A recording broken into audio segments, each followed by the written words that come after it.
Lasao.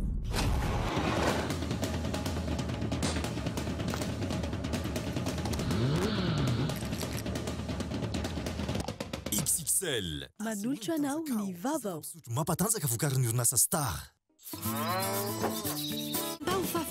Ny fampalalam-baovao ho arahinao miaraka amin'ny Lavash Keri ho finaritra ny tontolo andronao. VTI manolotra anao ny fampalalam-baovao. La 4G Batelma vous présente Ny Vaovao. Labelcom, Labelcom, la référence en impression numérique, manolotra anao ny Vaovao. Labelcom, la référence en impression numérique. Lulain TV safidy tsara indrindra manolotra anao Ny fampalalam-baovao. Professionnels du bâtiment ou particulier, pour vos articles de bricolage et de construction, choisissez Batimax. Batimax, la qualité au meilleur prix. Manolotra anao ny fampalalam-baovao. Pour votre sécurité et votre confort, de nouveaux services, de nouvelles couleurs, de nouvelles stations. Jovena, source d'énergie. Manolotra anao ny fampalalam-baovao.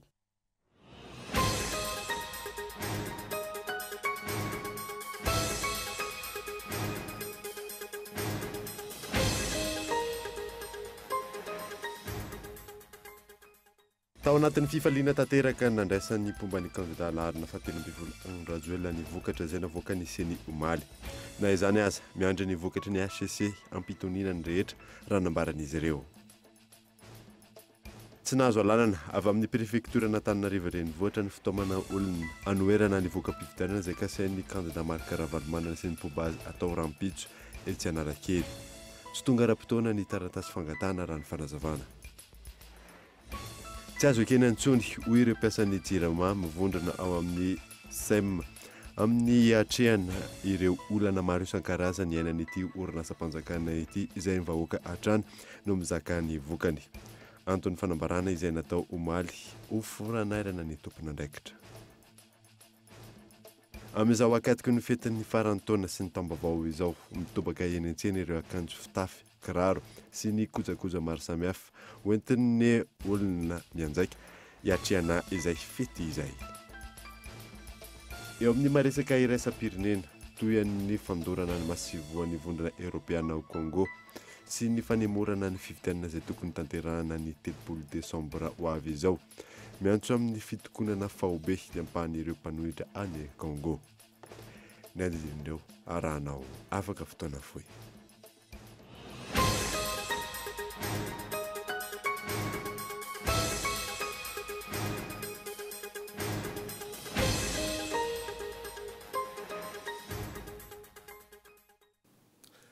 Salantra tompoko lasy tompoko fotoana ny vaovao eto amin'ny Koltivika manasanao ary anaraka izany hatramin'ny farany any botsika ny vaovao dia tao anatin'ny fifaliana tanteraka no nandraisan'ny mpomban'ny kandida larina fatelobifolo Andra Joela ny vokatry izay navoaka ny seny omaly. Na izany aza miandry ny vokatry ny HCC ampitoniana ny rehetra raha ny fanazavana azo Michela.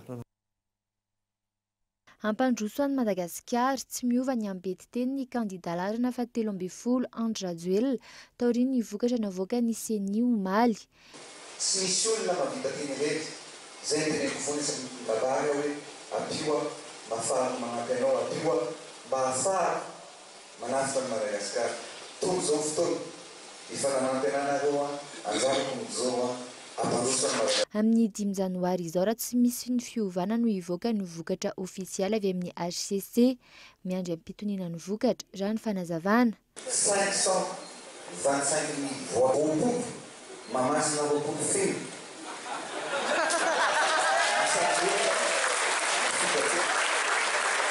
Raha isika efa nikoliziona, nikoliziona mafeno hipoka anaky folo. Zany raha isaka mifahatanga mifeno zao nikoliziona mifidy anandrazeo. Zay teneniteny malagasy nandresy ary ampandraisentsika Madagasikara. Vory teto amin'ny arena ivandry avokoa alina ireo mpiara-miasa amin'ny kandida larina fatelobifolo ny ary nanamarika ny fandresena taoriny ny vokatra vonjomaika navoaka ny seny iny.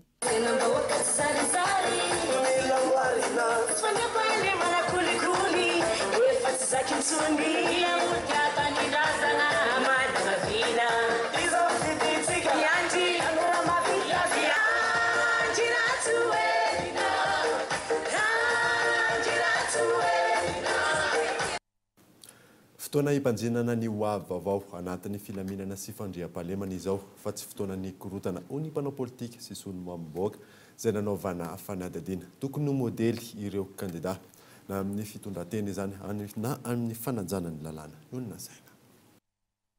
Taorian'ny fivoahan'ny vokatra vonjomaika tamin'ny fifidianana filoham-pirenena navoaka ny Vaomera Maleotina misana ny fifidianana omaly izay nanorotra ny mety ho filoham-pirenena hitantana ny Madagasikara mandritra ny 5 taona manaraka indray. Maro ireo tsy maty voalavo-ankibo ka mikonokonona fanakorontanana. Manoloana izany, miantso ny vahoaka malagasy ho tony ary tsy ho tafiditra anatin'izay velam-pandrika izay ny solombavambahoaka ny Madagasikara voafidy tao Manandriny, faritra Amoronmany, Andrianjanahary, Fanomezantsoa. Araka ny rahantsika nahita nandritra ny famoahana vonjomaika ny vokatra ireny dia efa nomena fahafapo zany ny solotena ny kandida izay tonga nampitovy an'ireo vokatra zany arakaraka ny ayaya izay nisy tamin'ireo zany. Rehefa natao nefa zany zavatra rehetra zany dia rahantsika mahita fa mitovy ny atao hoe ny fitanana tsoratra izay nisy teny amin'ny solotena ny kandida sy teo anivon'ny seni zany. Ka eto zahay dia miantso ny vahoaka malagasy mba tsy ho voasarika amin'ireny fiheverana hanakorontanana ny firenena ireny satria tsy mendrika ny vahoaka malagasy intsony zany raha ao anatiny izao atao hoe fahasairanana ao anatiny izao fahatrana mahazo ny vahoaka malagasy izao tsy mendrika antsika intsony ny korotana fa aloha andeha hivoaka ara-dalàna ny voka-pifidianana izay ho avoakan'ny ACC dia aloha ilamina ny firenena mba hisitraka n'izany fampandrosoana hoentina izay nampanantenany kandida izay mandresy amin'izao fotoana izao. Ho an'ny filohan'ny antoko maitso, dingany iray lehibe ho an'ny demokrasia no vitan'ny Madagasikara ny 7 Decembre teo. Tsy ny fanakorontanana azahoana tombontsoa manokana no hampandroso fa ny fifanomezan-tanana eo amin'ny mpiray-tanindrazana raha ny fanehoan-keviny.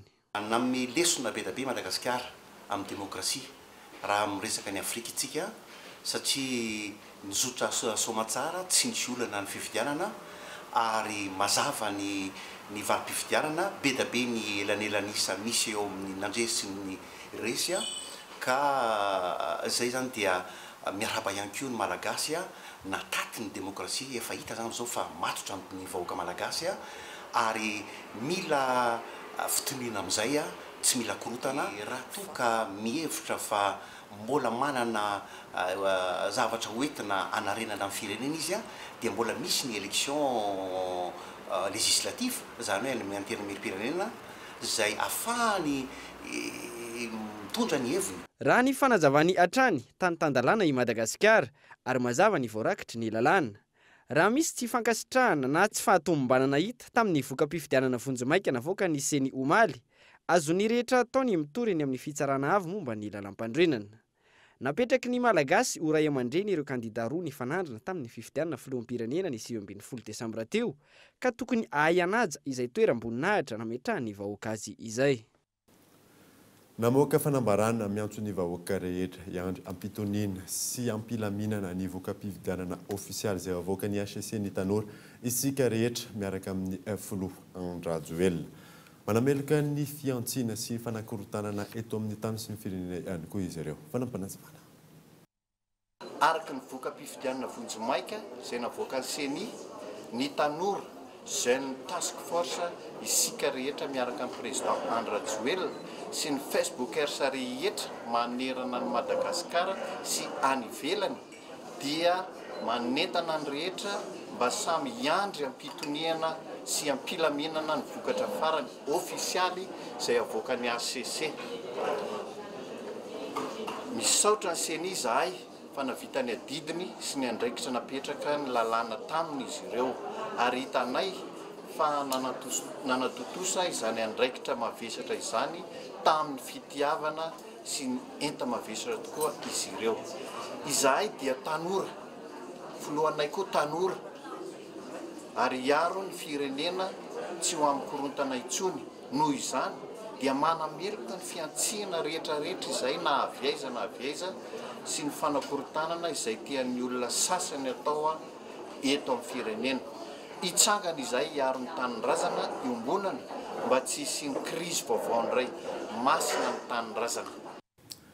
mitodika any amin'ny fitsarana avy momba lalam-panorenana ny mason'ny mpanara Vaovao momba ny famoahana ny voka-pifidianana ofisialy io ny fean'ny nanambarana izay nataon'ny firaisamonim-pirenena roy tamin'ity androany ity Yves Richard. Androany no namoaka ny tatitry ny fanaramaso ny fifidianana filoham-pirenena fihodinana faharoa ny 7 Decembre lasa teo ny firaisamonim-pirenena roy nazava ny afatra izy ireo manoloana ny toedrara lalovan'ny firenena ankehitriny apetraka amin'ny marafitra farantampony ny fitsarana avy momba ny lalam-panorenana ny famoahana ny voka-pifidianana marina sy mangarahara raha ny fanazavana miantefa amin'ireo mpisehatra isan'ny tokony ihany koa ny fametrahana ny fitoniana hikatsahana ny tombotsoa ambony ny firenena. Ny anton'ilay fanambarana dia hoe mba samy andray andraikitra ny androm-panjakana rehetra ny antoko politika sy ny kandida rehetrarehetra ary izay mpisehatra rehetrarehetra toy ny firaisamonim-pirenena mba hitandrovana ny tsilatsahan'ny firenena ao anatin'ny krizy izay fantatritsika sahady fa tena isiako ny betsaka amin'ny fiainam-pirenena indrindrandrindra ny vahoaka izay efa ao anatin'ny faharefona tanteraka ny atsikaroy moa zany amin'ny mahetsika ny firaisamonim-pirenena azy dia matsapa fa manandraikitra dia manao an'izao fanambarana izao ahafahana matoka hoe manaitra andreo tompona andraikitra isokajin'ireo na ny amin'ny gouvernementy izy na itsika olom-pirenena tsotra ihany koa mba tena hanana ny antotam-pahalalana marina ahafahantsika manapa-kevitra amin'izay asa ho ataontsika manomboka amin'izao. Nandrosotoso-kevitra natsarana ny fifidianana manaraka ihany koa ny firaisamonim-pirenena roy androany teo ny fanentanana amin'ny fanapariana ny solotena ny kandida manerana ny birao fandatsaham-bato hisorohana ireo ahiasa samihafa lalàna momba ny fampiasam-bola amin'ny fampelezan-kevitra sy ny maro hafa afaka 7 andro taoriany namoahany seniny voka-pifidianana vonjimaika raha tsy ahivina no amoaka ny vokatra ofisialy ny fitsarana hafa momba ny lalam-panorenana. Nandrindry ny fanambarana iny ihany koa no nisy ny fanambarana fa tokony hiarahan'ny fiarahamonim-pirenena sy ny mpanao politika ny fanendrena ny ministry ny atitany amin'ny manaraka raharsona ihany. Manafangaro andraikitra ny fandraisan'ny mpanara Vaovao ny fanambarana nataon'ny firaisamonim-pirenena roy androany maraina fa tokony hiarahan'ny fiarahamonim-pirenena sy ny antoko politika ny fanendrena ny ministry ny atitany Vaovao arak'izao anarahintsika azy zao. Mandra-piandry ny fananany seny rafitra sy olona afaka manao izany ary izany dia tsara ny hanendrena sy safidianana ministry ny atitany Vaovao hifanarahany fiarahamonim-pirenena sy antoko politika manolotra kandida amin'ny fifidianana. Maneran'ny tany tsy andraikitry ny fiarahamonim-pirenena velively ny manendry ministra amin'ny mahampisehatra manaramaso ny fiainan'ny pirenena azy andraikitra tanteraka ny mpanao politika ny fanendrena mpikambana anatin'ny gouvernemanta raha ity fanambarana androany ity hatrany tokony hisafidy mazava ny firaisamonim-pirenena roy na hijanona amin'ny mahampanaramaso ny fiainan'ny pirenena azy na hiditra tanteraka eo amin'ny sehatra politika ny fitsabahana andraikitra toy izao tadiavin'ny firaisamonim-pirenena roy atao izao no efa nandiso sy nanara-tsendrika ny firaisamonim-pirenena teto Madagasikara nanomboka ny faraparany taona 90. Nataon'ireo mpikambana sasany ho fitaovana ny tadiavan-tseza ny mahampikambana azy ao anaty fiarahamonim-pirenena na société civile na ilay fikambanana mihitsy antony ihany koa mbola mampisavorovoro marina ny fiainan'ny pirenena amin'ny ankapobeny hatramin'izao. Fa tsy nahazo alalana avy amin'ny prefektura n'Antananarivo renivohitra ny fitaomana olona anoherana ny voka-pifidianana izay kasain'ny kandida Marka Ravalomanana sy ny mpombazy atao Rampitso etsy Analakely. Tsy tonga ara-potoana ny taratasy fangatana raha ny fanazavana azo. Fanadina.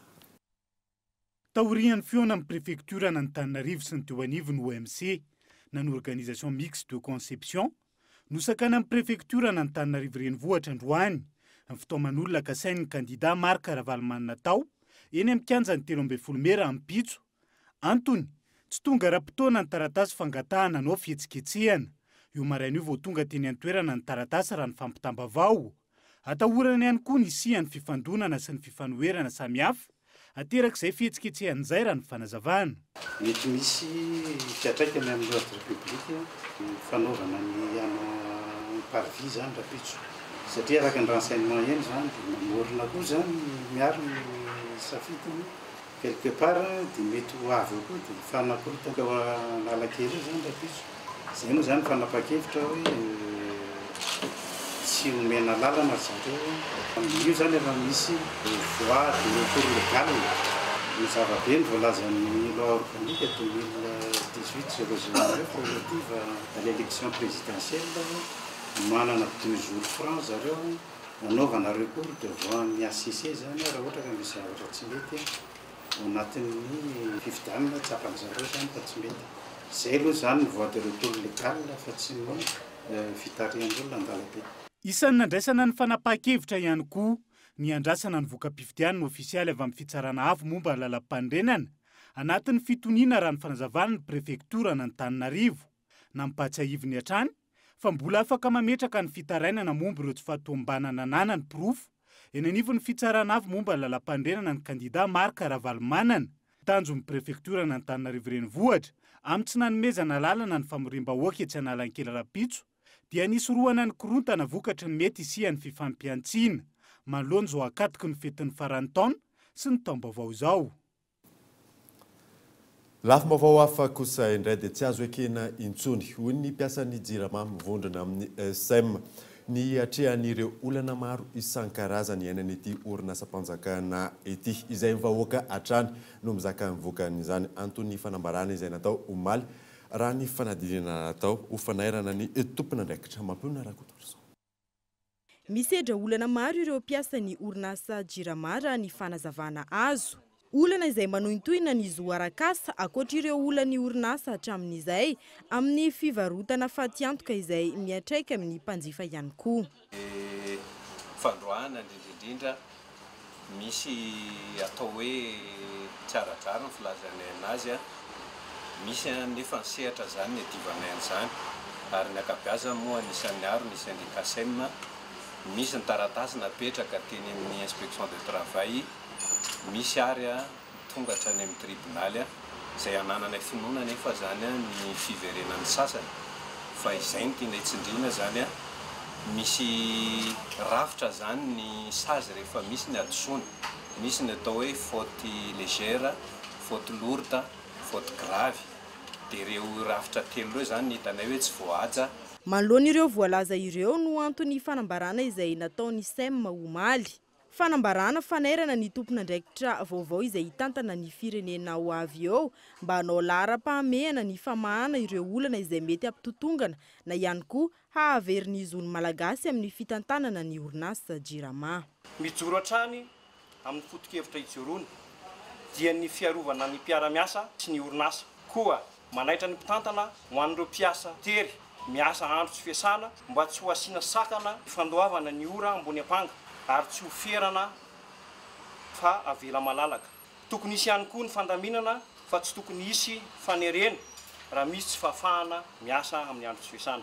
Manohatra ny fandroana tsara-drariny mahazo ny mpiara-miasa ary mametraka ny tokony anajana ny fifanarahana iombonana na ny règlement intérieur convention collective. Vonina trany anefa ny syndicat SEM amin'ny fampiresahana. Fahatelo, manohatra marindrano ny endrika kolaka na mivantana ka mitondra ny orinasa makany amin'ny sehatry ny atao hoe privatisation. Notsindrian'izy ireo mafy tao anatin'izao fanambarana natao izao ny tsy tokony hisiany fivarotana fantiantoka intsony hisoroana ny fanomezana vahiny ny fitantanana na ny privatisation ny orinasa jirama. Fa tonga eto amin'ny fotoanany dokavarotra indray isika amin'izao fotoana izao aoriana izay natatsika ny fizarana aloka izay nataony Arctique sy Nivea fa eo ihany koa ny hetsika izay karakarain'ny Église Chaîne. Rehefa avy eo.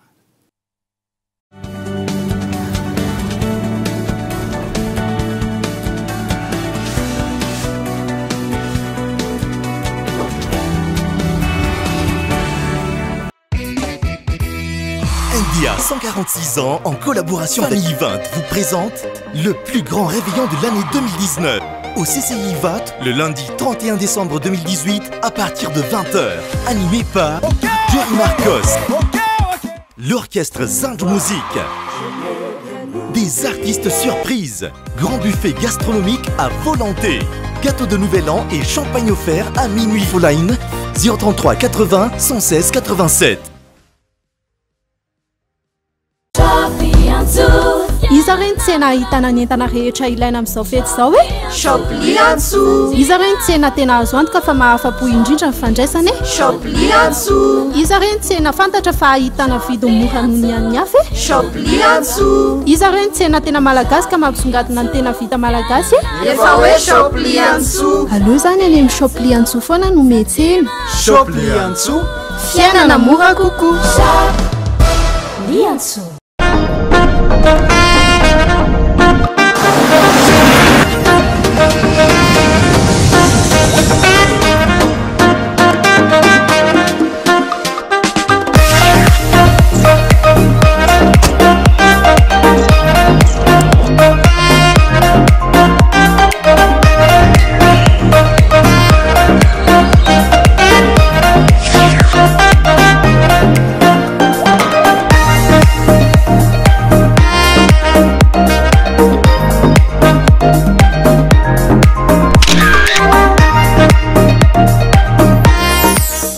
Dalina dia mirary fitsamatra ho antsika malagasy rehetra.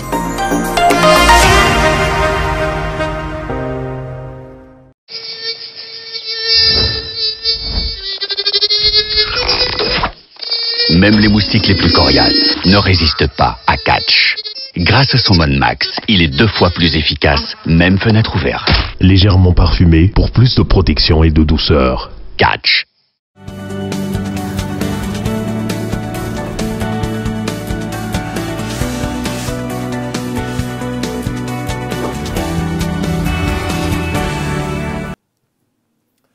Miveny eto amin'ny fampahalalam-baovao isika fa ny mahakasika ny gazety mpiseho isan-kerinandro Madagasikara Matin Hebdo kosa indray nentina aminao anatin'ity fanadadimana manaraka ity ny andidiny izay izay entin'ny fezora faly.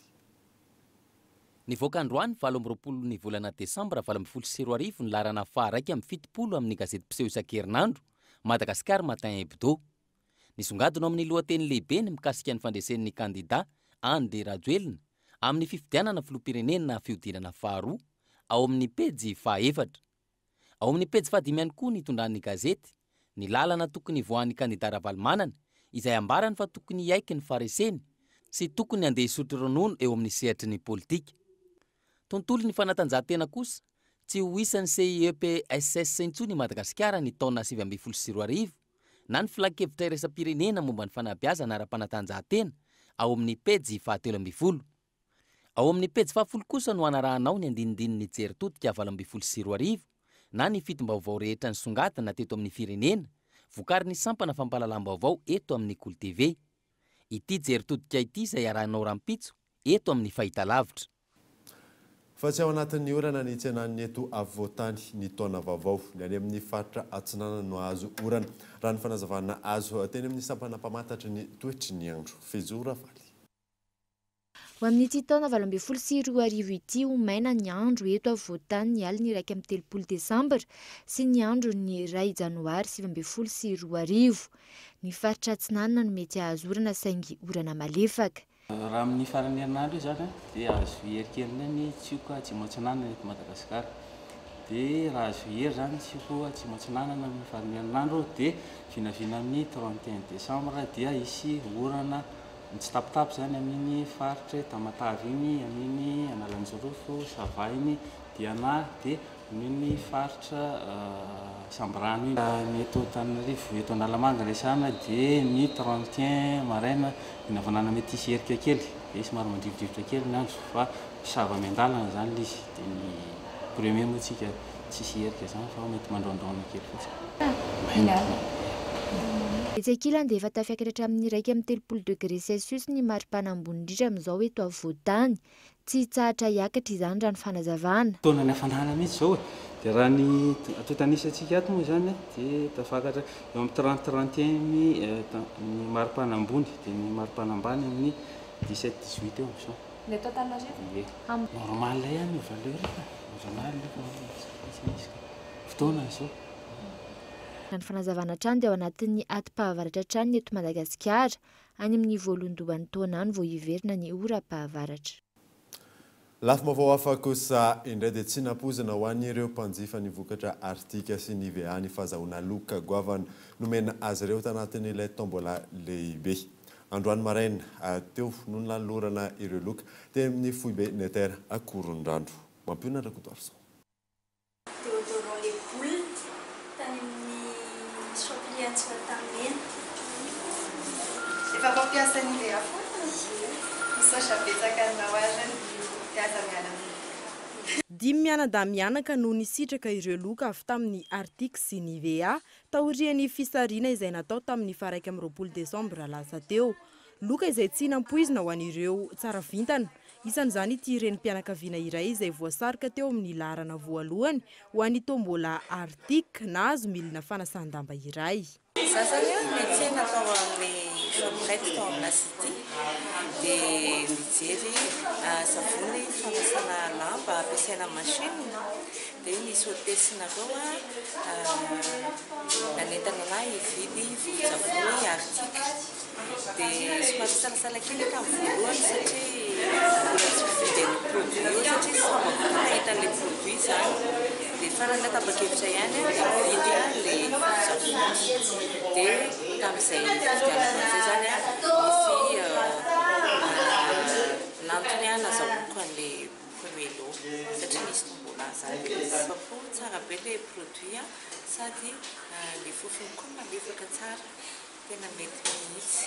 Isan-taona no manao hetsika tahaka izao hatrany ny Arctique sy ny VA ho fanomezana fahafaham-po ireo mpanjifa sy ho fanentanana ny olona hanjifa hatrany ny vokatra Arctique sy ny VA. Amin'ireo olona azo fanomezana ireo zany dia misy ireo tsy trantranto misy ihany koa ireo olona sasany tsy mbola eto an-toerana dia ezahanay ho antsoina foana moa zareo na afaka tonga dia mandalo foana ihany koa izy ety amin'ny foibe anay ety akorondrano dia tsara moa manamarika fa tamin'ny tombola Arctique dia misy olona 5 no nisitraka izay fanomezana izay avy aty amin'ny Arctique ary ny VA kosa dia olona 10 be izao no nisitraka izay fanomezana izay dia misotra betsaka andro zareo satria raha tsy teo zareo tsy totosasoana tsara ihany koa zao fotoana izao. Androany maraina teo no nozaraina teo iomason'ireo commissaire au jeu ireo loka maro samihafa natolotra ny mpanjifa tao anatin'ity tombola lehibe tamin'ity taona 2024 ity.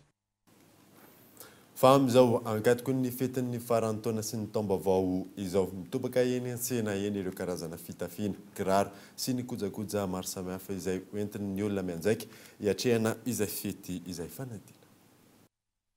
Maro isan-karazany ireo fitafy hita eny an-tsena amin'izao ankatoko ny fetin'ny faran'ny taona sy taom-baovao izao.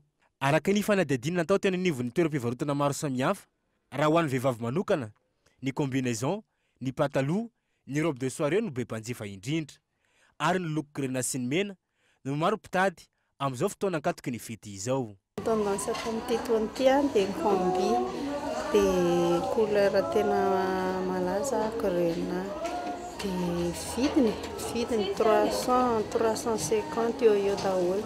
Talohan'ny fety Noël zany no tena nandeha ny robe fa ny amin'izao ndray zao dia ny pataloha zany ndray mandeha sy ny t-shirt zay ndray zao no vidin'ny olona amin'izao amin'ilay anaovana réveillon be mpitady dia ny rozy aloha tena be mpitady couleur mena dia ny vert somo le hoentin'ny olona amin'ilay mariage. Raha oharina tamin'ny fankalazana ny fetin'ny krismasy mbola vitsy aloha hatramin'izao ny mpanjifa samy vidy raha ny fanazavana ireo mpivarotra. Tena aloha tao alohan'ny krismasy iny tena nandehandeha fa zao izy rehefa somary milamindamina indray satria efa vita ny krismasy. An-tsena tsy dia mandeha fa ny loko eo amin'ny entimanana zany dia mety mitsingona ny aoriana angamba izy. Tsy dia mandeha firy aloha tamin'ny fotoana ity tena hita hoe tsy dia mandeha sahirana ny olona. Tsy tahaka ny tamin'ny herintaona vitsy ireo entana vaovao tonga any amin'ny tsena tamin'ity taona 2024 ity vokatry ny fikatsoan'ny entana eny anivon'ny tserin'antsambo sy ny fahalafosany saram-panafarana io ireo mpivarotra mpanjara lamody. Tontolon'ny finoana kosa indray dia tafiditra ao anatin'ny fitsenana ny taona vaovao manasa ny rehetra ny eglize chaîne ho tonga eny amin'ny dôme RTA Akorondrano rahampitso miantarandriana. Faly miarabantsika rehetra indray ny tenako amin'ity anio ity pasteur Alberto Ramahery avy amin'ny fiangonana Evangelique Chaîne etsy Akorondrano. Faly manasanao amin'ity androany ity ny tenako sy ny antsan'i Kristy izay ananantsika fotoana lehibe natokana ho anao ary misy ireo mpandeha amin'ny eglizy shaina izay anafana ao anatin'izay tianasanao manokana satria efa nentin'i Jesosy ny zavatra tokony izay tsy aritanao intsony raha ny lohahevitra amin'ny fotoana hoe dia hoe alaivo ny fitahiana ho anao ny olona mieritreritra rehefa resaka fitahiana dia resaka arabola foana fa za te hiteny aminao fa ny fitahiana lehibe indrindra izay tokony ho raisinao dia ny fahasalamana manana olana arabola ve ianao manana olana ve amin'ny tokantranonao mety misy olona ve amin'ny fandraranao tokana misy fitahiana anankiray izay tokony ho alainao izay tsy ho vitan'ny olona rehetrarehetra tsy ho vitany manam-pahaizana fa amin'ny fotoana io afaka ho raisinao le izy natokana ho anao izay fotoana izay tsy misy koa nefa ny vidim-pidirana satria ny fahatongavanao ny tena zava-dehibe ny antony dia tsotra te ampitsahatra ny tompony amin'ny fototontonao ny olana izay mety tsy voavahan'ny vola tsy voavahan'ny fanafody izay zavatra maro hafa rehetra mety mandroso koa ny teknôlôjia amin'izao vanim-potoana izao fa misy anankiray izay ambonin'ny teknôlôjia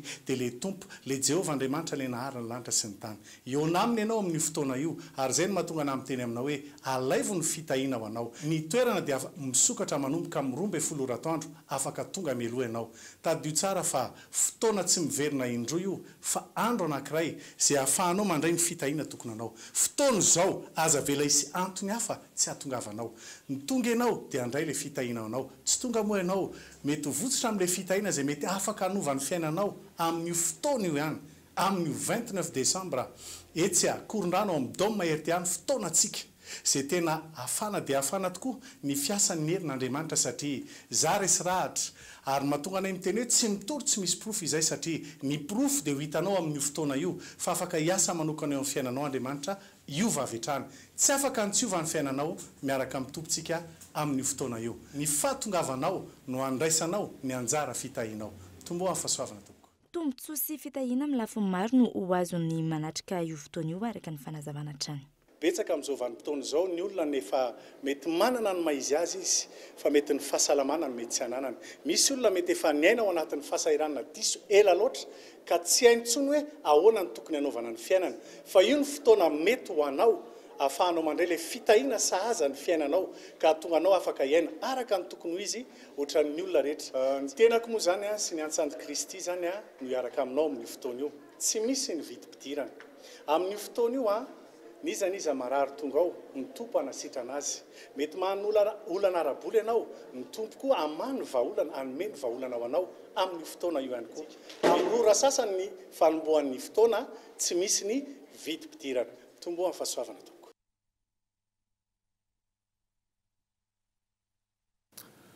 mahakasika ny eglize chaîne izay hatrany dia isy ihany koa ny hetsika manokana izay karakarain'ny fiangonana chaîne etsy amin'ny raikisa andohana lalakely rahampitso izay nampitondraina ny lohahevitra hoe ery hiakarana amin'ny vaovao fanampanazavana faly miarahaba antsika rehetra mpanaraka ny fahita lavitra Kolo TV izay ao amin'ny fiangonana chaîne moa zany amin'ity volana Decembre ity dia mikarakara hetsika manokana ho antsika rehetra vahoaka Antananarivo efa nisy ny hitantsika teo aloha teo ny arahana tamin'ireo mpanompon'Andriamanitra ao amin'ny fiangonana chaîne fa ny arahanao amiko indray dia amin'ny 7 ny volana Decembre izao etsy amin'ny raikisa irendohana Analakely izay nomena lohahevitra mafonja dia mafonja moa izy io hoe ery akarana amin'ny vaovao araka ny voalazan'ny soratra masina ao amin'ny asan'ny apôstôly toko 1:9 hoe azo ery ianareo amin'ny latsahan'ny fanamasina aminareo mety matsiaro ianao mihidy ao anatina trangan-javatra izay tsy hitanao mihitsy ny lalana ivoahana amin'ilay izy mety ara-pitiavana io na ara-boly io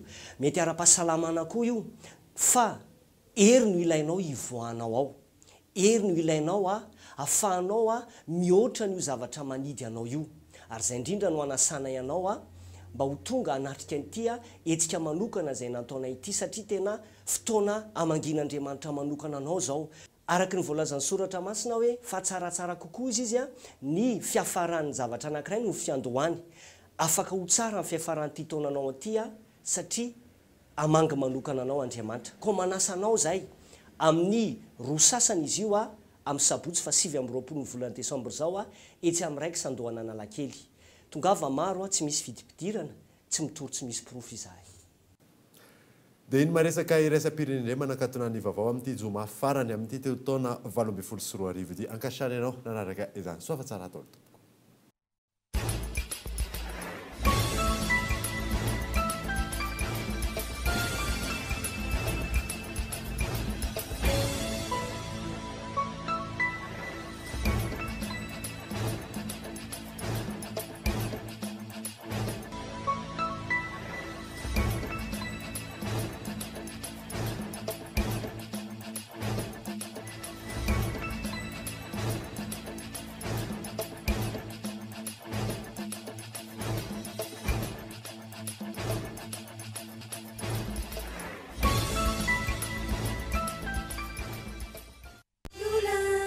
Blue Line TV safidy tsara indrindra nanolotra anao teo. Ny fampalalam-baovao. Labelcom narahinao teo ny fampalalam-baovao niaraka tamin'ny Labelcom, la référence en impression numérique.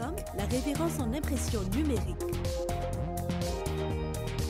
Batimax vous propose sa gamme de luminaires rustiques en suspension avec applique pour tous les modèles à 70% de remise. Offre valable jusqu'à épuisement du stock. Alors, n'attendez pas. Batimax, la qualité au meilleur prix. Nanolotra anao teo ny fampalalam-baovao. La 4G by Telma vous a présenté Ny Vaovao. Pour votre sécurité et votre confort, de nouveaux services, de nouvelles couleurs, de nouvelles... Narahinao teo ny fampalalam-baovao niaraka tamin'ny Jovena, source d'énergie. Narahinao teo ny fampalalam-baovao niaraka tamin'ny VTI, prêt à vous servir. Narahinao teo ny fampalalam-baovao miaraka tamin'ny Lavage Keri, ho finaritra ny tontolo andronao. Lasso